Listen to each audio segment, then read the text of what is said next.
Welcome to the Inner Flame podcast where Stardust meets the body. This one I'm really excited about. I actually did kind of on a whim. I did as a What If Wednesday on my Instagram, which is a series that I do. And it's about unicorns. And unicorns had been with me for a couple weeks, I think. And just kind of getting more and more downloads. I've talked about my process before. It takes a little bit for it to fully integrate.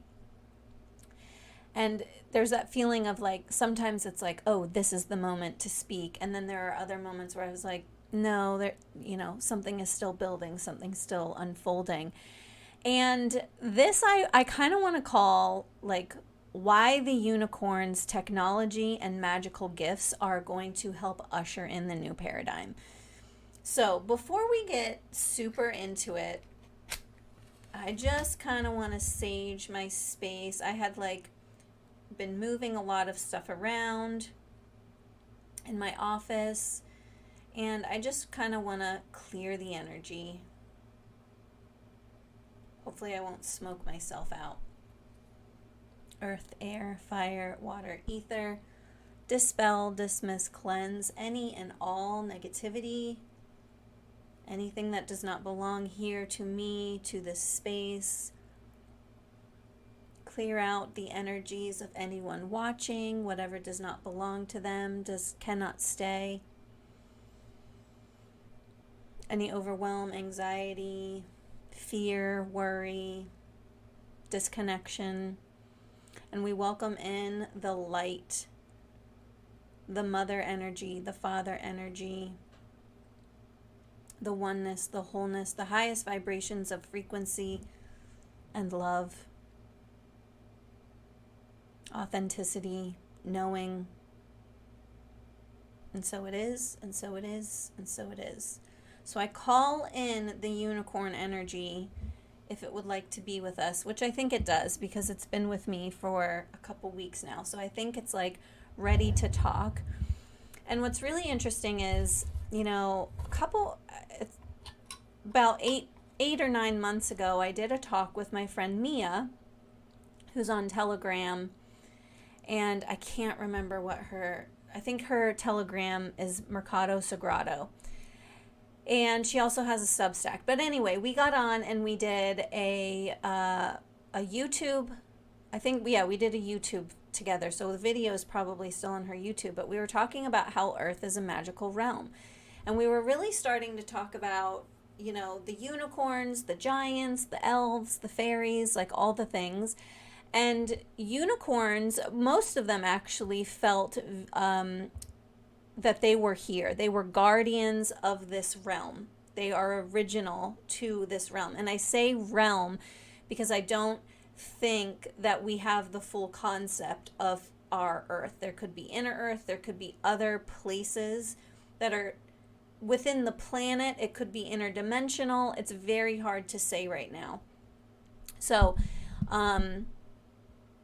we started talking about the unicorns there. I'm going to take a sip.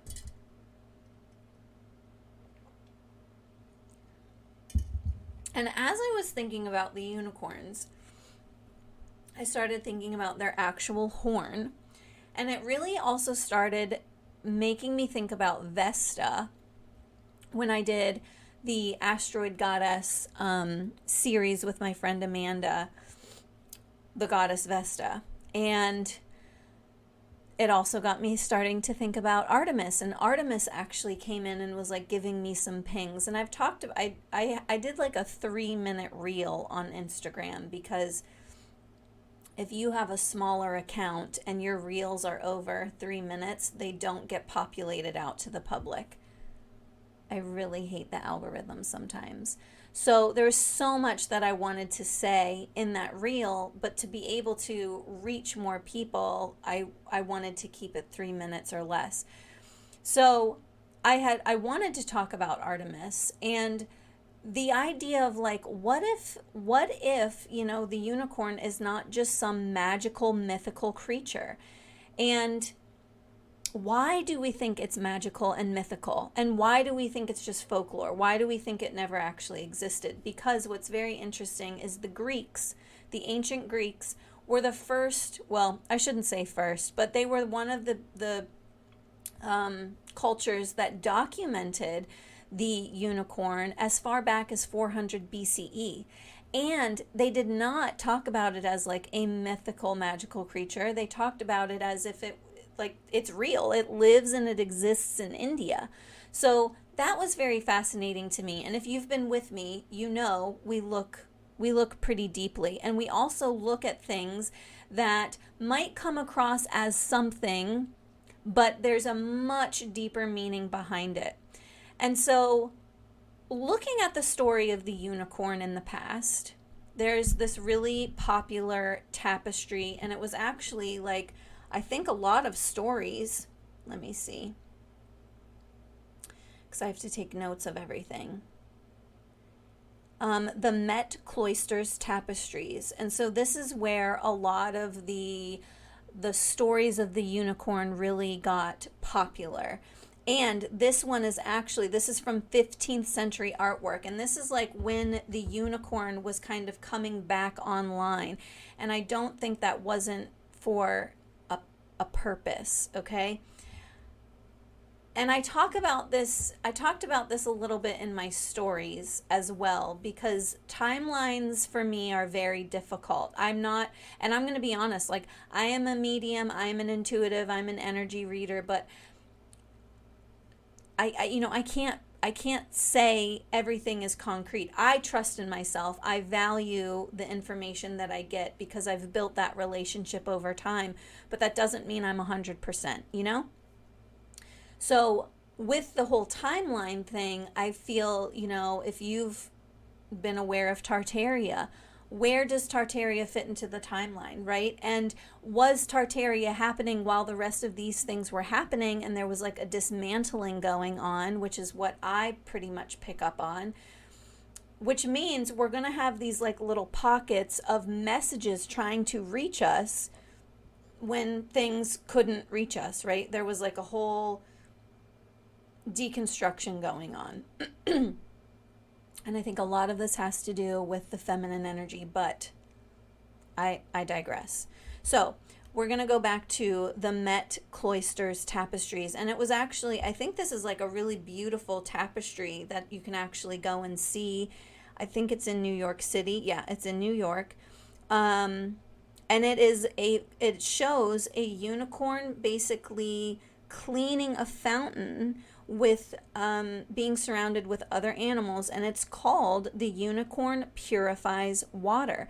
And that really got me thinking about why we talk about, or why the unicorn is associated with water. I think I should look that up really quickly, like a lot of stories, the unicorns are associated with water.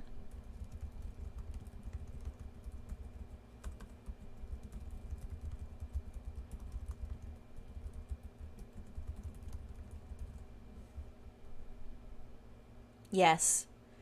In many mythologies and legends, the unicorns are linked to water, often in ways that blend purity, healing, and protection. And so there's even one in Egyptian tradition. The unicorn, called the Ancient One or Ancient Soul, was associated with the goddess Hathor. Oh my God, this is exactly what and was believed to have the power to purify water and heal sickness. Okay, then we also have the Greek Roman, and they included the ability to purify water and neutralize poisons. Okay, then we also have cross-cultural connections. Okay, so that's pretty much what I'm getting, just Googling it really quickly or looking it up really quickly. So I think that's super interesting, okay? So they're seen, they're known, they're associated with across cultures, like, let's just say that, right? That they are associated with water, purifying water. And in these old stories, like the 15th century, there were this is also very fascinating. There are books about capturing unicorns and actually killing them and eating them. And I'm wondering if this is part of this deconstruction that we've been seeing over, thousands of years. And we are just now at a point in humanity where we are kind of turning the corner. We're turning the page. We're moving on from the suppressors being oppressed, and, we're coming out on top, even though it doesn't look like that, right? It's like, how could you possibly say that? So we're seeing the unicorn associated with water, purifying water. And I really, going back to the book of the 15th century, and it's not just a book, there's probably many books, but they talk about how they would use virgins to kind of call in and lure in these unicorns and then ultimately kill them. And they actually had like old cookbooks. And I'll see if I can find some of the pictures for that and put them in the video.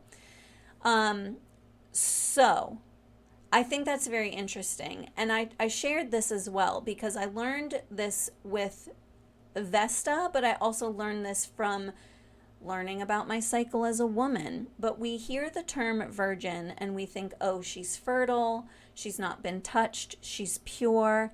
But virgin actually means sovereign, controlled by no one but oneself and not wanting to control anybody else. And I think that's that's a very different distinction, So you even think about, not to poke the bear or, ruffle any feathers, but you think about the Virgin Mary story.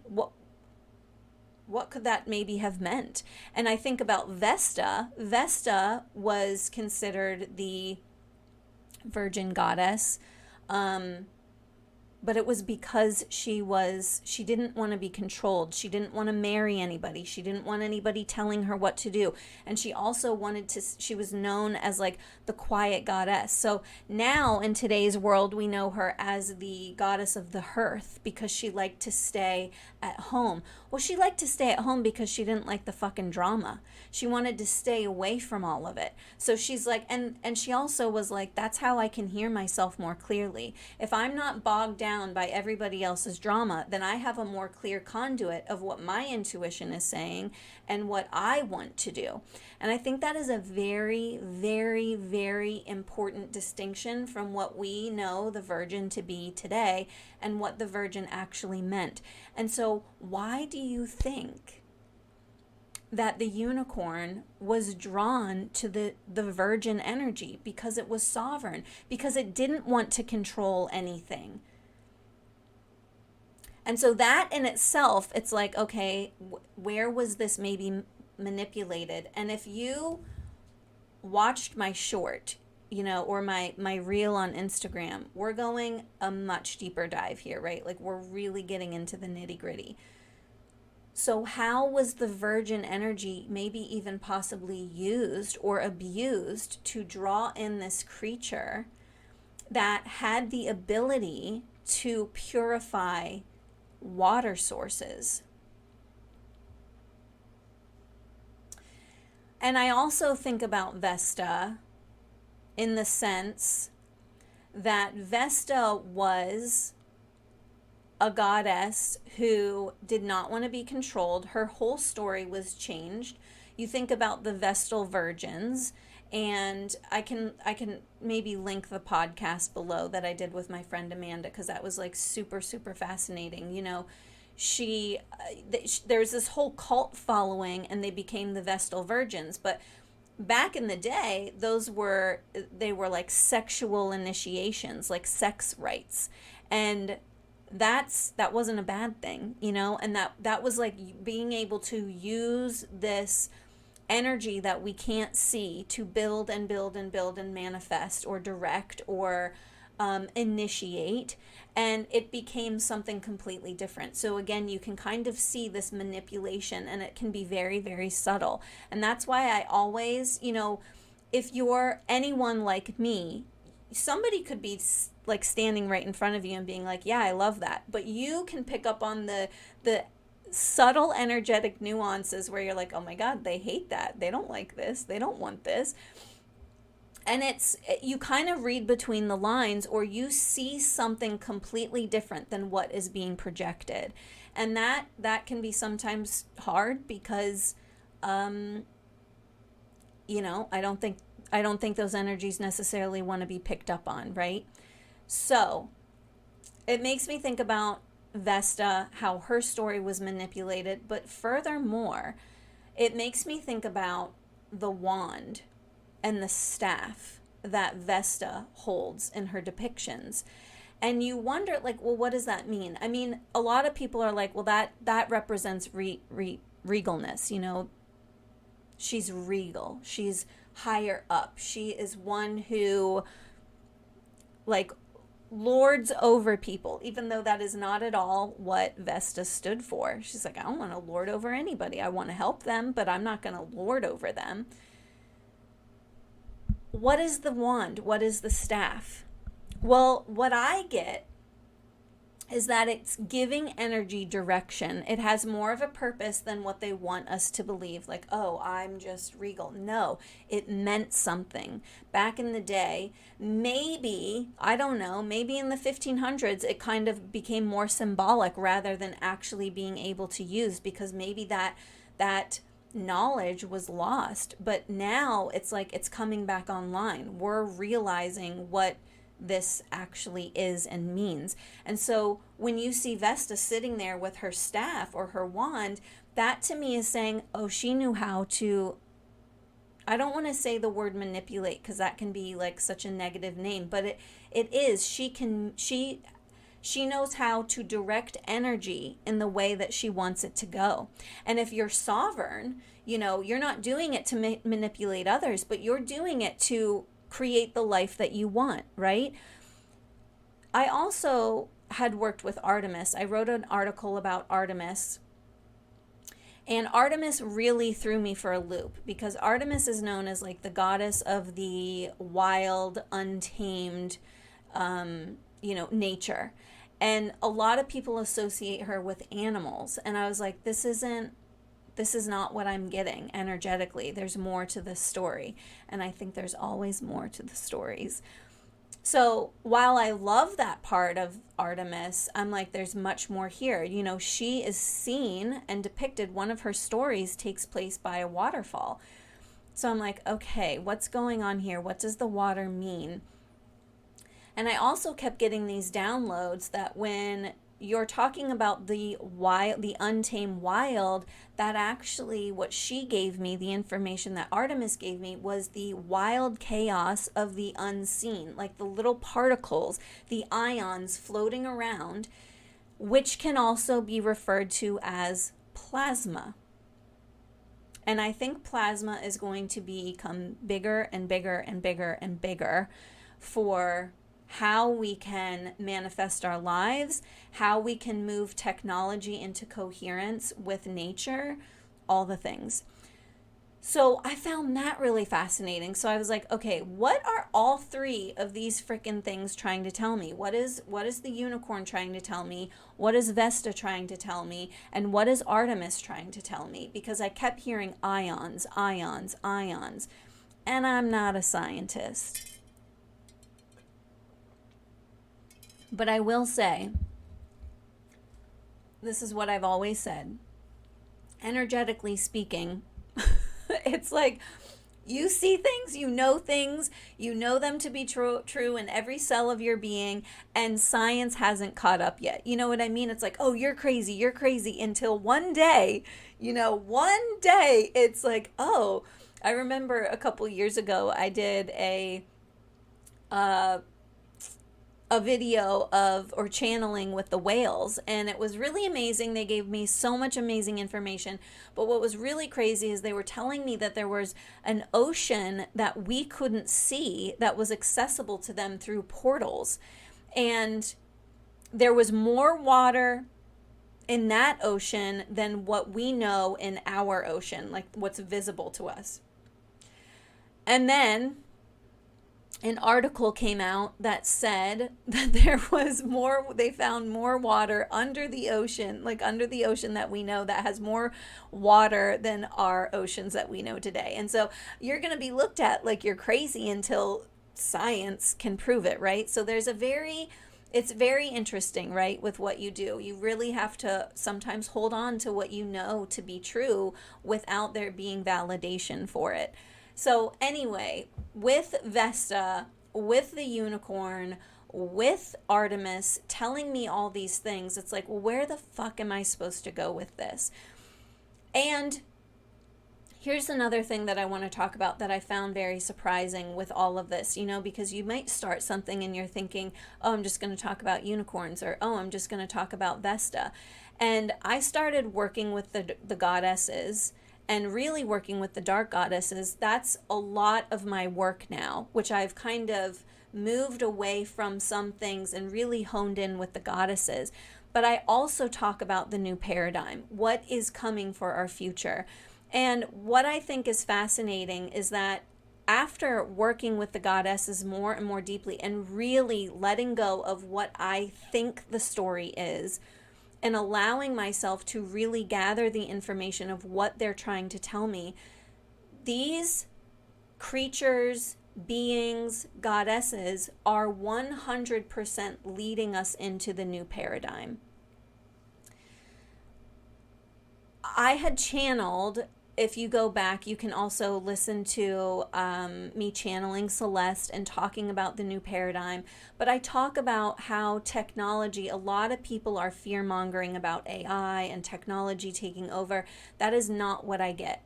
It's just, and there's a difference. Like when I channel, like something bad is going to happen, you can feel it in your body. There's like this, it's almost like ants crawling underneath you, like a level of anxiety.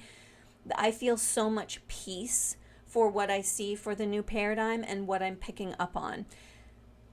What I see is us having regenerative farming. I see us having technology that is in coherence with nature. That goes down to every little thing. You know, you think about like what's in our food, what's in our shampoo, it's like all these microplastics, all these things where we're, you know, destroying our planet in a way. And I don't see that happening forever. I believe that we actually have technology that is already here that will actually mitigate everything. Even, you know, we talk about, like, you think about like India and you see some of these places that are, you know, the rivers are just covered in waste. We have technology that will be able to get rid of that, and not in a more wasteful way, not with toxins, not with more chemicals. This is like a very beautiful, coherent technology that has been suppressed. And I think that that is what these creatures and goddesses are trying to tell us. Same thing with manifestation.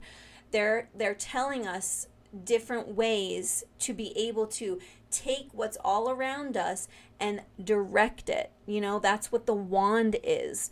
And you think about like these wands and like shooting magic, and like part of me wants to believe that, you know, like part of me is like, yeah, that's how it has to be.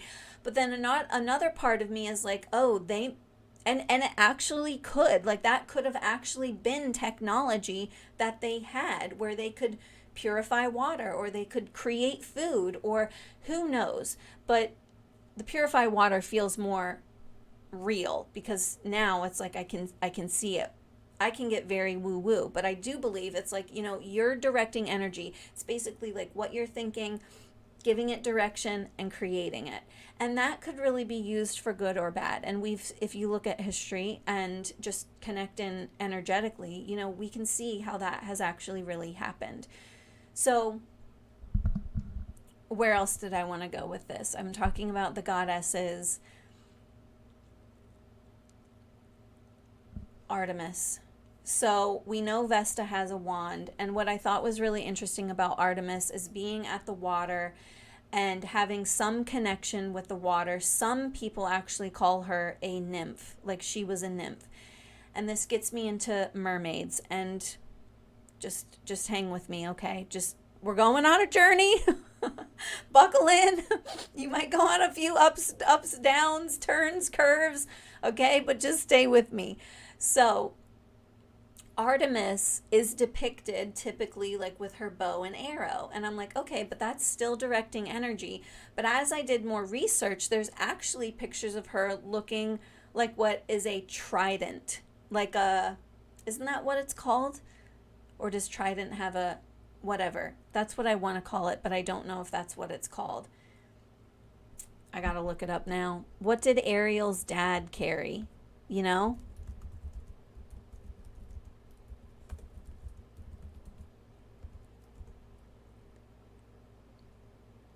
Well, it was King Triton, but he had a trident, I think is what they're called, okay? So, all right. Anyway, that's what it looks like. And if I can get a picture, I'll edit it to this and you can actually see what the heck I'm talking about. So that to me again is saying, okay, she has some kind of wand that is either directing energy, purifying water, and Artemis was also known to be sovereign. You know, she did not want to be tamed. And we see that a lot in these goddesses. So what is that saying, right? And we're kind of seeing the patriarchy of the now and what has been for quite some time. And now it's kind of turned into this toxic masculine, go, go, go, produce, produce, produce. And we've depleted and deleted the divine feminine. And these goddesses were like, I'm not going to be ruled by anyone. I am an equal, and I'm going to do what I want to do when I want to do it. But there's also this element of I'm going to purify, and I'm going to, like the virgin mentality, right? Like it was sovereign, it was purity. So I think that was really fascinating to learn that Artemis would carry also some kind of wand or tool or technology that could literally give direction to something, to an energy, to a force that is not seen. And then this is where it gets really interesting. And I had a gal actually comment on my reel, which I do want to talk about, because this is, I've said this is technology that we have had for millennia. And this was really interesting to me because I was like, well, what is there? Let me see if it's right here. Okay, scientifically, how could you use like a unicorn horn with plasma and ions? Because that's what I'm getting, right? So I'm like, okay, we got plasma from Artemis. We got ions from Artemis. We do understand Vesta with the sovereignty. We do understand Vesta had a wand. And the unicorns have the horn. Okay. So this says, scientifically purifying water using a glowing sphere or unicorn horn boils down to utilizing cold atmospheric plasma, CAP, the fourth state of matter. In nature, this is where Artemis comes in, the principle mimics a purifying magical artifact. When engineered as a high-tech device, which also to me is saying this could be like a almost like direct energy weapon, but it wouldn't have been a weapon, right? That's what I mean. Like it could be used for good or not so good. When engineered as a high-tech device, a plasma wand or spherical reactor ionizes gases to blast impurities with highly reactive oxygen-based sanitizing agents. That's huge, okay? So then I had a girl comment. Let me see if I can find it here. I want to put my volume down so it doesn't like take off here. What did she say? She said,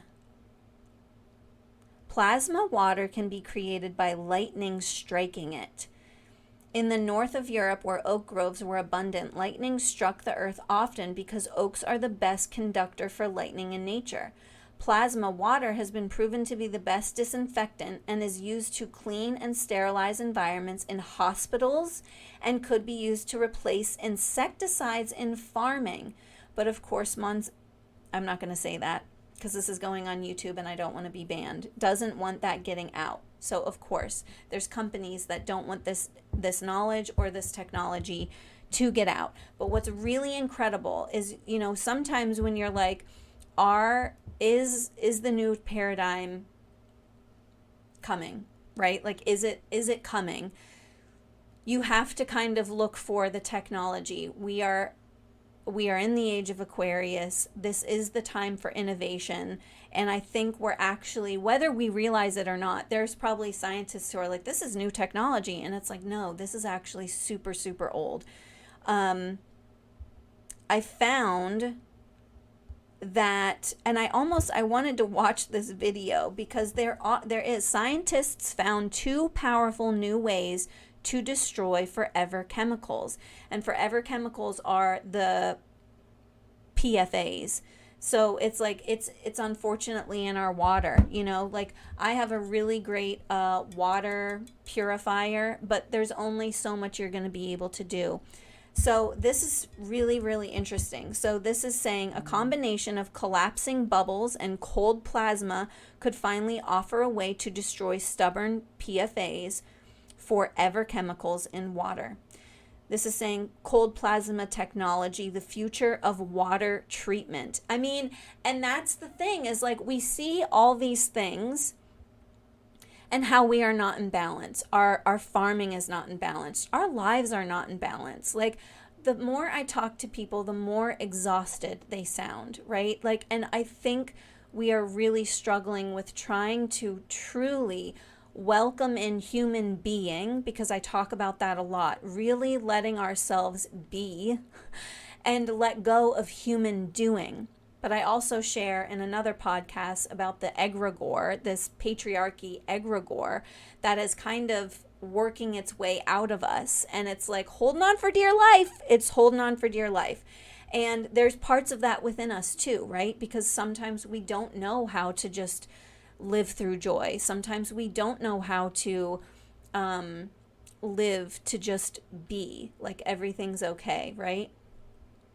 So this is saying cold plasma technology injects ions like stable oxygen nanobubbles and reactive oxygen species into water. It's oxygen. It's the shit that we can't see. It's plasma. This is exactly what Artemis was trying to tell me. And of course now, like, 2 months later, it's like landing even deeper. I swear that's how it is. I'm like, what kind of wild goose chase do you have me going on now? Holy shit. So with the frickin' unicorn, they literally talk about having some kind of sphere, whether it's a wand and it's being used to move the water around, be directed into it to clean and purify the water. One, that to me is saying like, okay, we have technology and innovation that is ready to come out, that I'm just hoping, I'll have to do a separate read on that, because I have seen so many of these structures collapsing so that these new things can really take hold and really lead us into the new paradigm. The other thing that I wanted to talk about, and to me, side note, that feels very exciting. That is showing us, and if enough of us, which by the way, again, I don't want to poke the bear or fluff any feathers, but sometimes that's what it takes to just be able to speak your truth, right? But like they tried to bring in another pandemic, and we were like, yeah, we're good. We don't really need to go through that again. That's okay. So I think more and more humanity is like, oh, and here's the other thing that I get. We've got water purifying, which is going to be super important, I think, for our future. We have Vesta and we have Artemis. Vesta is the sovereign goddess, right? The virgin goddess. And Artemis is showing us that there's a lot that, the untamed natural world isn't just the trees and the plants and the wild animals. It's literally what we cannot see. It is the chaotic, mess of the plasma before it becomes something, right? So it's like taking the unseen and taking it and giving it direction. this to me is saying that these three things are going to be very important. We need to be sovereign as humans. We need to understand that we don't need anyone governing us. We need to be able to govern ourselves. And what does that look like? That takes accountability, that takes stewardship, and that takes devotion. So, embodying that, and the unicorn is like being able, again, I think, like, of course there's water involved, but this also has to do with, like Artemis is saying, what Vesta is saying, what the unicorn is saying, is being able to be sovereign, embodying that sovereignty, and using something to help direct the life that we want, right? And also to purify our lives. What if it means that? What if it just doesn't stay with water? What if it's about purifying our lives, purifying our thoughts, purifying what and how we want to live? The other thing that I wanted to get into was, this, we looked up the ancient cultures that actually, talk about the unicorns. And it goes from Egypt to India to Greece. Probably there's more that we don't even know about, or I don't know about right now. And Hathor is one of the goddesses who was in lineage with Mary Magdalene. And I really think that a lot of these goddesses, I want to say, I know for sure that Medusa was part of it, Mary Magdalene, Hathor, probably Isis. Who else? So many. Inanna was one, are actually also part of the lineage of mermaids. And why I say this is because that following had more to do than just like, oh, mermaids are just, they live in the water. Well, they were protectors of the water. And I think that's also another, like, I just got a ping. Like, that's another thing that I actually need to, like, look into. And it's like they have a whole other message that they want to give as well. But it's like this lineage of, I look over and I have this artwork of the, like, the nymphs in the water, purifying the water. What did that mean? And it wasn't, you think about the stories of, like, Mary Magdalene and, like, washing your feet, just the initiation or the ritual of, like, taking water and washing your feet, washing away, what maybe you would call sin, or washing away an experience, or allowing your emotions to flow. And I think a lot of that, if you want to even get into the energetics of it, the water is consciousness. Water has a consciousness.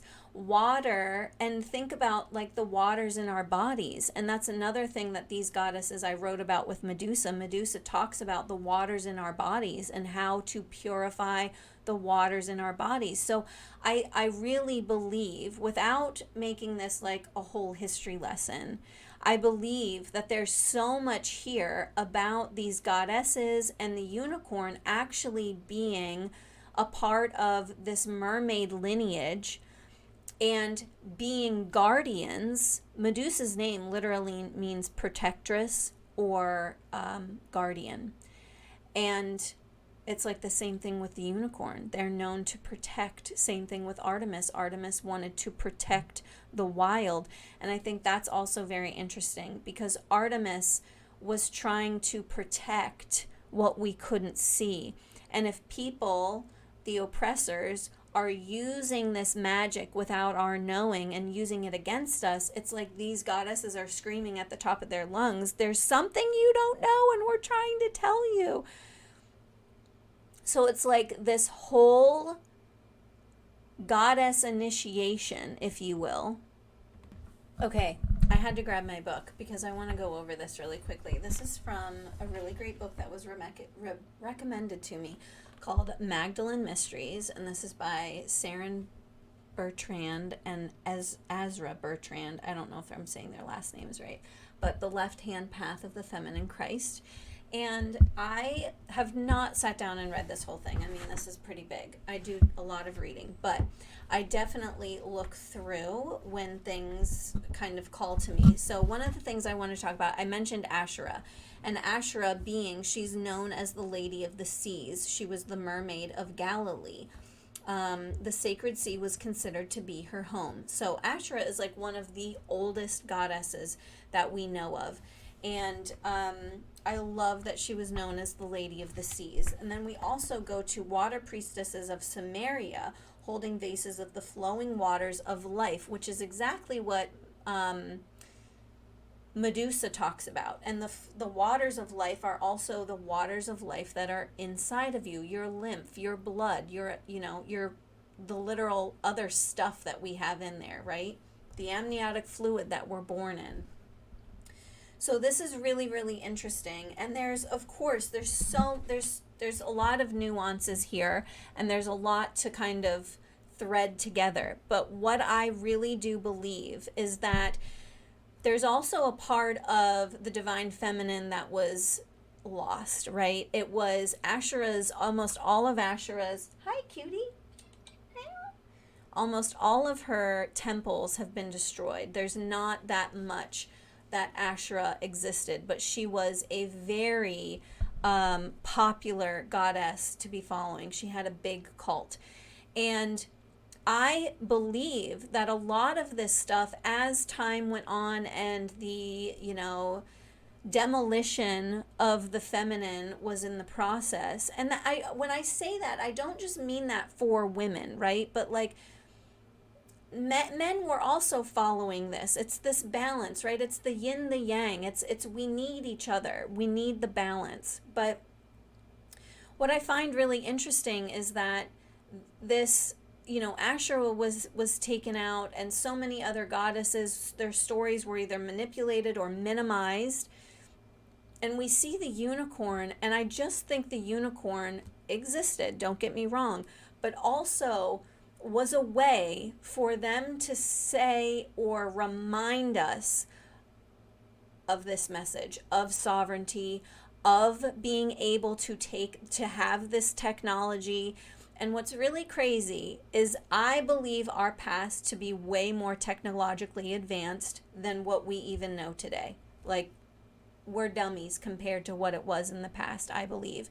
So it's like a way to kind of keep the feminine alive, right? To keep the mermaid lineage alive. I believe the mermaids and the rites of the mermaids, the washing of the feet, that was the water priestesses. That was the mermaid lineage. The rites, even sexual rites, all these things, which has pretty much been taken out, right? Because that's dirty. We can't do things like that. It's too taboo. Be proper and be pure, okay? It's these ways of subliminally even trying to keep this lineage alive, that one day people like us will see it and be, there's something more here. There's a deeper message here. There's something for me here. And I think that is really exciting. So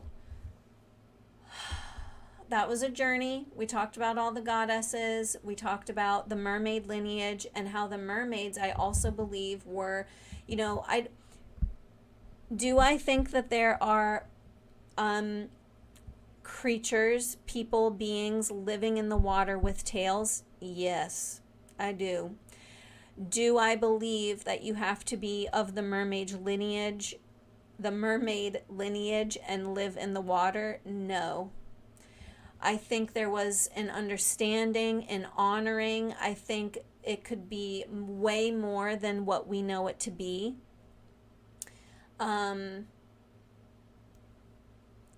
A respect and a coherence happening. So I hope that makes sense. But I really am loving that the unicorn is like, I have something to say. I'm loving that the mermaid is like, yeah, we work together. And I'm loving that the goddesses are like, okay, you're the one who has to make this happen. You know, you're the one who has to become sovereign in your own self. Take accountability for you, who you are, what you want, what your dreams are, your actions as a being. Do you think they feel good or not good, you know? And there's nothing, we can't be perfect. It's not about perfection. It's about doing what feels good, and not just feels good in the sense of self-fulfillment, but what feels good for your heart, what you know to be right. And being right doesn't always mean easy, right? Like knowing something is what has to be done is not always the easiest decision. Okay, so now with all of that, I would love to hear your opinions. I would love to hear where you think this technology could be taking us, because I really believe it can be, it's gonna be a game changer for us, like an absolute game changer. And this is what I also believe, because, you know, we talk about wanting peace on earth, and what I see in the new paradigm is peace on earth. But we have to get rid of a lot of these things that are creating a massive imbalance in being able to have that peace. And I believe this technology is going to take out those things where we can have, it's a level playing field for all. So, and not in a bad way, right? So I have this deck that my friend got me because she calls me a mermaid. I'm also a double water sign. And I just was like, let's see what the unicorns have to say, if they have anything they want us to know. And on top of that, I don't use this deck very often, so I will try to see. Ooh, there's a message waiting for us. Ooh, it says root chakra. Not what I would have thought. Ground and center. Well, that's also very interesting, because the girl who commented was talking about lightning, and it just made me feel like grounding, you know, like being able to take the energy and ground it. But I also wonder, this is, you know, this might be, well, you know what? We'll figure it out. Let's see if there's anything in the book, because I didn't ask any questions yet, but this seems important. Foundations. Ooh, this is really interesting. Oh my god. Oh my god. Okay, never mind. There's a lot here. Foundations, grounding, basic needs. What's a basic need? Water. Survival, physical identity, responsibilities, what I talk about with like being sovereign. It's accountability, responsibility. The place where we build our lives. Wow. Time in nature. This image speaks of finding home within yourself, a sense of deep inner peace and a strong sense of grounding and being centered. Oh my God, like that's like sovereignty. So we need to activate our root chakra to really be able to become sovereign, because there's a sense of safety within us without the external not looking so grounded or safe. Okay, this feels very much like Vesta, the Virgin, the sovereignty energy. And you know what? I feel like there is still something that we need to talk about with the Virgin Mary, because I wonder what that means, you know? Like, how manipulated was her story? There is trust, connection, and community, and you can rely on others and joyfully understand your responsibilities in turn. So that to me is like new paradigm energy. You are held and have strong foundations for all aspects of life. With your guard down, you have the tools to ride the waves if you need. Everything is okay. That is really great. Okay. Wow. Okay, that was our hidden message. So, let's see if there's anything else. I'm just going to quickly clear this. This was really so great to do. I'm so glad I decided to, like, I was like, oh, I have a couple other things I need to do. And then I was like, I'm just going to plop my butt down and do this because this needs time, you know? The unicorns are like, we have something to say. I also feel like a mystery hunter. Do you guys ever feel like that? Do you ever feel like you get a ping and you're like, oh, I'm on a good one now, you know? Like, and you just have to trust it. You're like, I have no idea where this is taking me, but I know it's going to make sense. I remember when I was like working with Artemis and I heard the word ions and I was like, what the fuck? You know, like in those moments, you're just like, am I doing what I think I'm doing? Like, am I channeling energy? And then it's like, oh, wow. It just like all starts coming in. So we're just going to clear the deck here.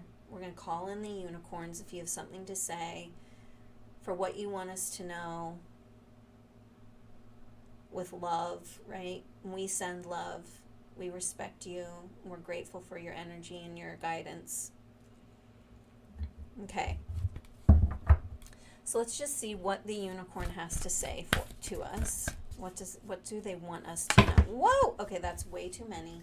These are really thick cards. Okay, so we got the sound of the universe.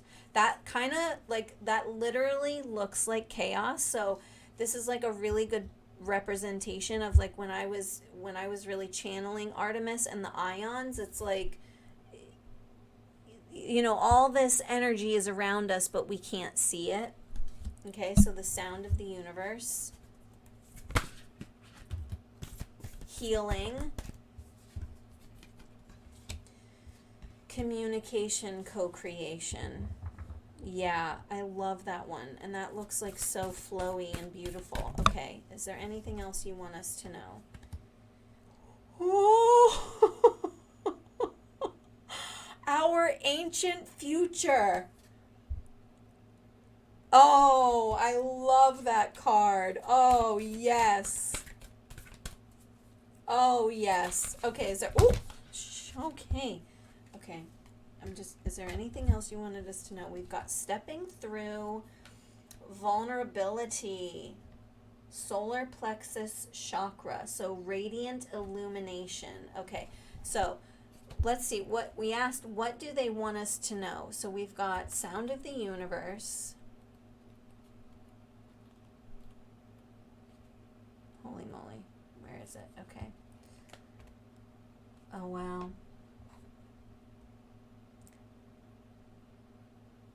Life-changing experiences, glimpsing the great mystery, significant timing. So I feel like this message is coming out when it's supposed to. And I feel like that means there might be something big happening soon. Pivotal moments. The Sri Yantra. I'm not sure what that is. Okay, I looked up the wisdom of Sri Yantra. I was blown away. It symbolizes the sound of the universe. Okay. It's a powerful symbol described as the tuning fork that connects us to universal consciousness. The tuning fork. It's like a wand. Holy crap. Music transcending mundane reality. Okay. That is wild. The fragments in time when life as we know it falls away to reveal a place outside mundane. It brings a sense of awe and overwhelms, and yet it feels so real that it jolts us back to our core for deeper remembering. It allows us to fathom our limitlessness. Okay, that's really great. Having your world shaken up even a little can invite a deeper glimpse of the great mystery of your life. There are myriad ways to peek behind the veil of the mundane world. Okay, so what's this saying? Aim to naturally imbue this awareness in your everyday existence so you can avoid the sudden wake-up calls. Wake up the hidden music, harmony, and wonder of your multidimensional world. I wonder what the frequency is of plasma. Because everything has a frequency, right? So then we've got healing, okay? So this, I feel like they're saying we're moving towards healing. They are healing. Oh, man. Energy rebalance. So this is saying, and I've said this before, it looks like on our macro, right? Our external experiences. I mean, it really looks like everything's just falling apart. But this is, and I channeled that. Like, I remember even asking Celeste, which by the way is my alien being that I communicate with. She's like, it's that optical illusion, you know, where you're like going in the car and you look at the tire and it's like, it looks like it's going backwards, but you're moving forwards quickly. So she's like, it's definitely an optical illusion because you are moving towards healing, and we are healing. So this is energy rebalance, energetic awareness, healing yourself and others, exploring healing modalities, which is exactly what's happening with the plasma. It's new technology. We're understanding more. It's saying Reiki, which I also do wonder, like, to me, I'm a Reiki. What am I? I can't even remember what I am, Reiki, because I haven't done it in so long. But Reiki always reminded me of using plasma. When I would do Reiki, I would always see this green energy, and it's like I would direct it. Like, Reiki is a form of using plasma and directing it, okay? The chakra system, your unique and innate ability to heal, soul sovereignty, the meridian system, auras aligning to the highest good and optimal health. Okay, so I feel like I also, you know, where did that come from? I wonder where that came from too, because when we look at like unicorns today, they're seen with like rainbow colored hair. Why? And it kind of reminds me of like the chakra system or the frequencies or the bandwidth. Like, it's almost, you know, this is where my brain goes, guys. It's like I love all the woo-woo, but then I'm like, I need to figure out the intricate science of how this would work. So like, would the horn itself maybe have those frequencies within it? Like, isn't that fascinating? Communication, co-creation. So they want us to know communication, nonverbal, that makes me cry. Nonverbal communication, love language, telepathy, unique ways of communication, light language, multidimensional information, community coexistence, relationships, meeting our higher selves, really seeing someone deeper, listening. And I think this is like the unicorn is saying, I honestly, I think this is why the unicorn is coming in right now, because it's a pivotal moment for us to see we are moving in a better direction, and that communication and co-creation is happening, and we're going to be moving into, you know, energies or a new timeline where telepathy, nonverbal communication is going to be more of a thing. I've channeled that for a couple years as well. So this is really, and it's light language, multidimensional information. I had another gal comment on the reel that I did on Instagram, and she's actually a friend, and Jess is her name, and she said, when I was in Scotland and we were visiting Glencoe, I literally said to my husband, the unicorns are here. And while she didn't say that to me at that time, she had sent me a video of her visiting Glencoe, and there was like a little kind of stream waterfall, and I literally was like, Jess, there are portals there. There's a portal there. That place is so magical. There's like, it's a whole different dimension. And so that to me is also saying multi-dimensional information. Like, we are getting glimpses of this information, and it is going to become more and more and more common, and we're going to be tapping into this deeper knowing that was asleep within our own DNA, because it's now time. It's like humanity is ready for this. So our ancient future, right what I said, we've had this technology for millennia. This has been around. Like, this isn't actually anything. It's new to us because we've never experienced it, but it's not new. And just as the gal said on my post, like, when light, it happens in nature. We have it accessible. Okay, ancestors holding the keys for the future, wisdom from indigenous peoples, and ancient remembering. And what does indigenous mean? You know, like I know we could think of like indigenous for what we know, but what if indigenous also meant the unicorn, the mermaids, the what do I want, the selkies, the um I did a YouTube video on them too, the cynocephaly. You know, what if those were indigenous because they were known as the original guardians of the planet, of the realm. Bloodlines. That's interesting. That is interesting. I wonder. I mean, I've gotten this before, where you get your DNA done, and you're like, oh, you've got like 2% Asian, and 10% Jew, and 55% Scottish. But I do wonder, like, the bloodlines. Like, what if we have other bloodlines that are going to be coming on in the near future? How the past affects the future. A time to step up, timeless power symbols, activations for powerful shifts. So this is like the unicorns are saying we're ready for this. So stepping through. This is a really beautiful card. Really beautiful card. So 47, okay. Follow your heart, dream big, stepping through something that has been holding you back, the threshold, starting new projects, self-believe, it is all possible, the road less traveled, trust. That's really interesting because the article that I wrote with Medusa is called Softening into the Heretic. And it's really about, understanding, processing our emotions, right? Becoming our own mermaid, which, by the way, I really think we are mermaids because we're like 75% water. That's a lot of freaking water to not be a fucking mermaid. You know what I'm saying? So this is also, so the threshold, self-belief. So Medusa was saying to really be able to process your emotions, to know your truth. And what the heretic is being sovereign in what you believe, whether people agree with it or not, which is really, really scary, right? Because there's the possibility of being cast out and not loved. But is it true? Is it true?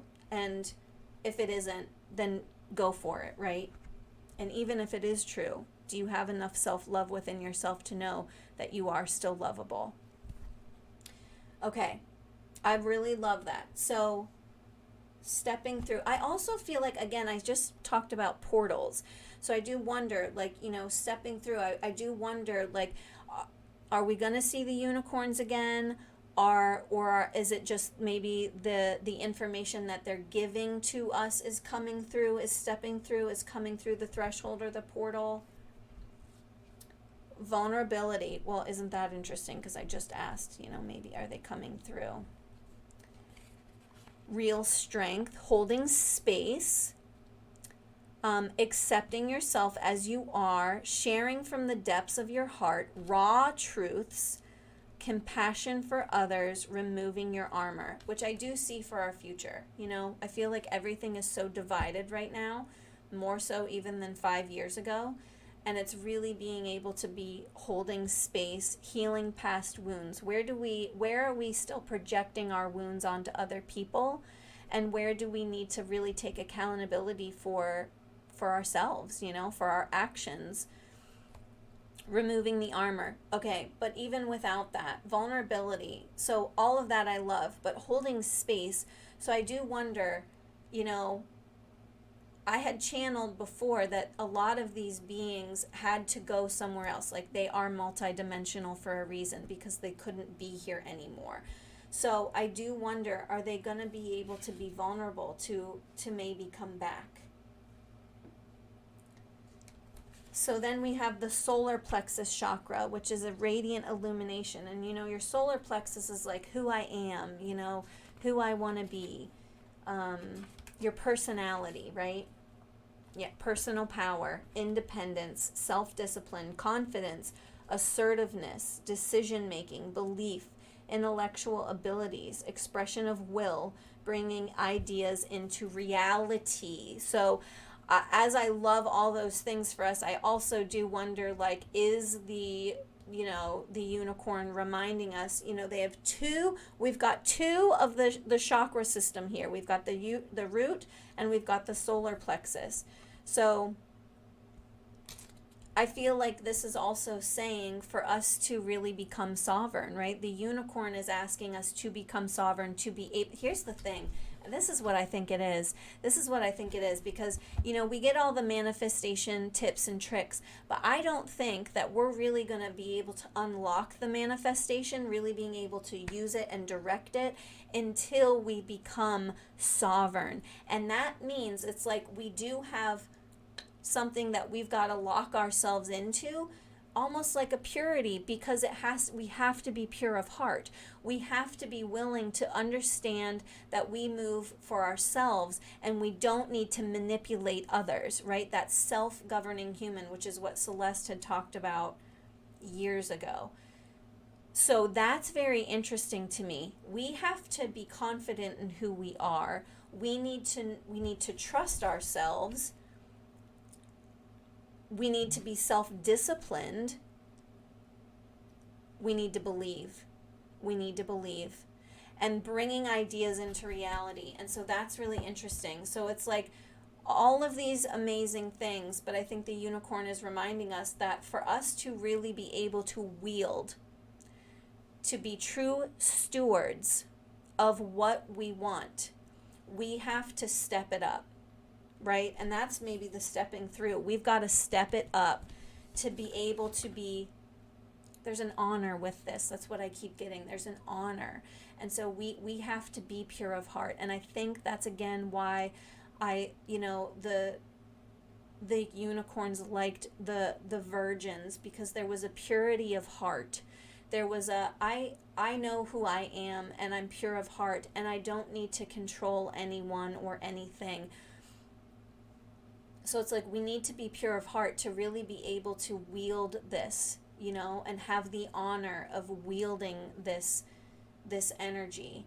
And there's an honor with that, with the waters, right? Being able to purify our own waters within our own bodies. What does that mean? Making sure that we're healthy and making sure that our emotions aren't staying in the body, really giving ourselves an opportunity to heal. So that was a journey. That was a journey we all went on. How does everybody feel? Because there's this and, right? I definitely see this technology happening for humanity with plasma and water and purifying water, and not just purifying water, but like being able to use that to purify everything, purify ourselves. But I also think we need to have honor. And I think we are, like the unicorn is saying, we're on our way, And so let's honor the unicorn by giving us this information, by holding ourselves accountable to be the best that we can be for not only us, but for humanity. I feel like I should get that printed on a t-shirt. Be the best that I can be, not only for me, but for humanity. I love that. Should I do that? New mug, new sweatshirt happening. Spirited treasure. Done. All right. I leave you now. This was a long one. I would love to know what you think, what you feel, how the unicorn, if you've ever, one, do you feel like the unicorn actually exists? Do you feel the energy? Do you feel the magic? Two, what are your thoughts about this amazing scientific innovation for purifying water that we probably could have totally did get from the unicorn? And the mermaid magic, the mermaid lineage of really being able to honor the waters of the earth and the waters of the body. And are you a mermaid? Okay, until next time, this was a deep dive. I'm glad you joined me. If you stayed till the end, thank you. And I will see you next time.